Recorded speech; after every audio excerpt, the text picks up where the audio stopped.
So, good day everyone and welcome to my channel. This is probably for the first time since this is my first video. I'm going to tell you a lot about Bitcoin mining and how I got started, how my journey went and the mistakes I made, and also where I am now and, well, what I'm going to be doing in the future. I'm going to take you step by step and topic by topic in getting involved in this world of mining. If you want to know anything, if you have any questions, please feel free to drop them in the comments and I will make sure I will respond to them as quickly as I can.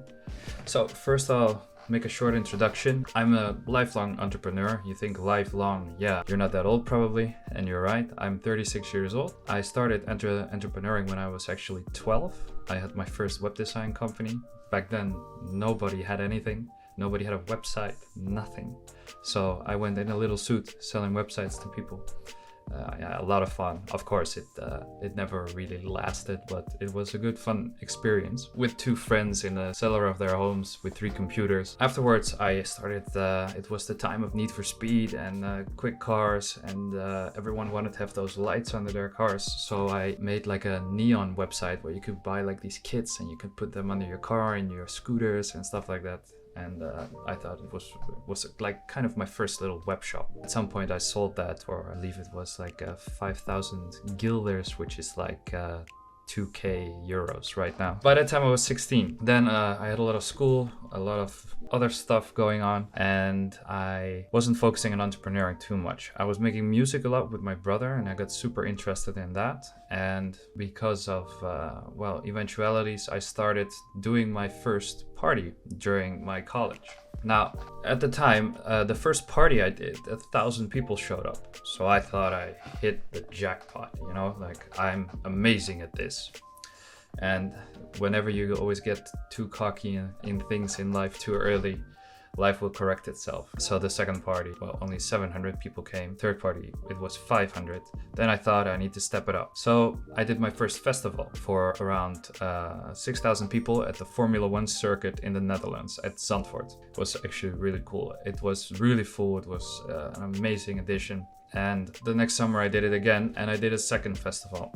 That summer went really wrong because both my festivals didn't sell out and I lost like all the money I made back to zero. So then by that time I got a little bit lost, you know. I wanted to see if there was anything, if this entrepreneuring thing wasn't for me. Maybe I needed to make a few more mistakes. I thought of a new idea. I made a nightlife app and I went off to Ibiza in Spain, the island. I did that for a summer, but I also couldn't get it to work because COVID hit. And after COVID hit, the whole nightlife died. So I was there with my apps and my music, and I also DJ'd a lot. Everything just went like, nah.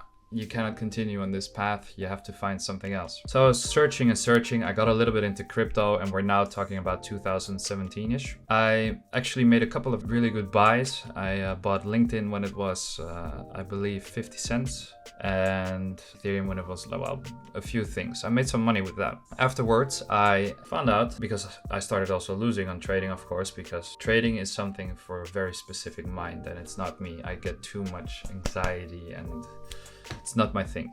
So I found out that you can actually mine these coins, that you can print them. So I was like, no way, you can just print Ethereum and Bitcoin? So I found somewhere online where I could buy miners via a Dutch company actually. And we were mining in China at the time. Now, China, it was doing really well. It was making a lot of money, a lot of profit.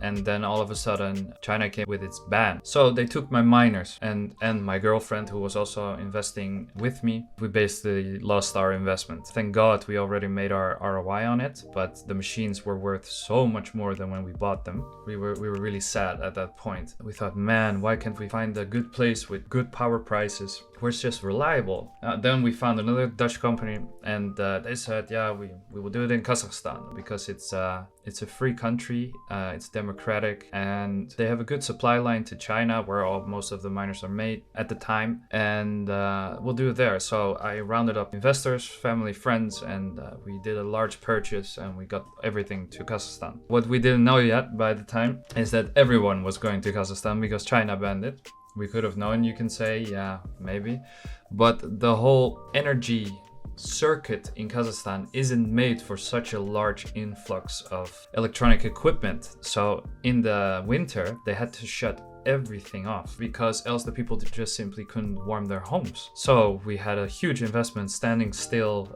losing momentum and timing, and I thought again it was getting close to a loss. On top of that, Kazakhstan doesn't really have, well, very high quality trained people to handle these type of electronics, which you can see in how they were maintained, which was very poorly. So back to square one again. At this point, I got so annoyed by how things were handled in this business that I started my own. I thought we can do this way better. We can make better customer service. I am a more reliable person, I think at least, to handle people's equipment. And we came to Russia. Now, this was before, of course, the war, which I won't go into politics because I cannot be bothered, to be honest. In Russia, actually, the service and the training of people is very good. They are very easy to do business with, and they have very cheap electricity prices. We went over there, we started working there, and up until now, which is almost a year later, everything has been running perfectly. There are never issues, and I started out my company handling friends and families, miners that all got lost and badly maintained, and we tried to rescue it, and that worked. So that was immediately also the startup of the company, and they were cool enough to support us in buying some new miners with us, and that actually kickstarted our company. So we didn't need any loans, we didn't need any financing, we did everything from sales, which is like a dream start. But then comes, of course, then came the war and the bear market, which is where we are now. It's of course very complex situation. So we are looking at different places in the world, at of course America, Paraguay, Suriname, and we are even looking at places like Lebanon. I believe that with mining, you can actually help developing countries a lot by generating new jobs and also income for a lot of people. I think this is a brilliant way to create a more worldwide network of people helping each other make a good living. That's from this point on is where I want to take you on this channel. I'm going to show you what is possible with the right mindset and the right team to change people's lives financially. I think that if you have the tools and the knowledge to do this, that you should share this with the right people and make sure that they can touch other people's lives. And that is for me by far a greater legacy than showing you how much gold I have on my arm. On this, I will leave you. I will hope you will follow my journey, and if you would be so kind, you would be one of the first. Please subscribe and hit the like button so next time I can share more of my travels. Thank you so much, and I hope to see you guys soon. Bye bye.